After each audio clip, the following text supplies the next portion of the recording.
waist. Keep going. He's going to throw my hand up with confidence onto his shoulder, and straight away once he's collected me, he just does a little bit of a twist. His leg work or body position is...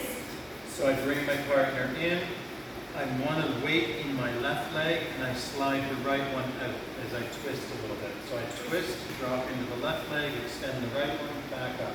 The key is to keep the follower over her balanced leg, which is her right leg. So as he brings me in, he's not taking his weight over to the left, which would take me off balance. He's keeping me over my balance point and just twisting. So followers, you can just do a little bit of a sit into that right knee and then lift your left foot up here. We're staying pretty upright here because he's not inviting me to go low. It's very much just boom, up and out. There's not much to it. And that can be done also with your hand being brought around your ribs. And don't go too low on this one, because we don't have the support otherwise, and we're more upright. Or the hand can be kept up, and you just do that. It's very small. Then we went into the return dip. So the key here is, as he's turning me counterclockwise, he's placing the back of his hand on my right shoulder blade. He's using that hand to draw me around and pull me in.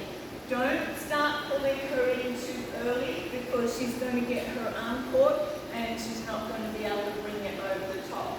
So most of the turn is done away, and then there's a connection here, belly button over the hip, and then we're moving as one unit. Don't try to dip her, just rotate to the left and then slide your right leg out. The follower still is holding quite a bit of her own weight here. Followers, aim to slide your leg out, turning your heel towards the center and pointing your toes out, keeping your knees together. We don't want to sit here because that will be very heavy for the leader. We want to structure ourselves from the top of our head to our toes in a very straight line and sink into that right leg. So leaders, a couple of key points for these two dips. I want to start from this sort of a position, footwork, so that as I bring my partner in, I can move freely from here. So I twist through the hips and slide through right leg. Okay? If you want to go lower, you're going to first extend your right arm. So what we want to avoid, leaders, is starting from this point, bringing her in, and then I really don't have anywhere to go but taking her off the balance. Right? So I start with an easy foot, twist, open, come back. Okay? A little giveaway is if the follower does feel off balance, she'll probably kick that leg up in the air. If you're keeping her over her balance point, it's much easier for us to keep that leg on the ground and feel elegant doing it.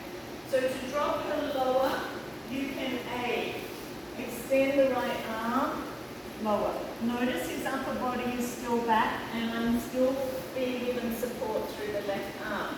The other way is to drop more into your left leg, to the point she can even be resting on the back on your knee.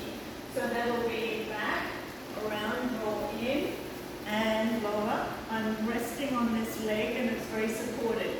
He then brings this left arm down so I can lock my elbow in, and then I can help to push up. We are working up core here as well. And then the last step that we did was over the knee twist.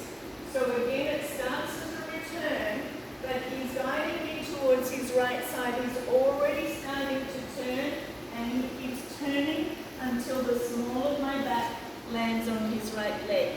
If you don't rotate enough, you will find that her butt ends up on sitting on your leg.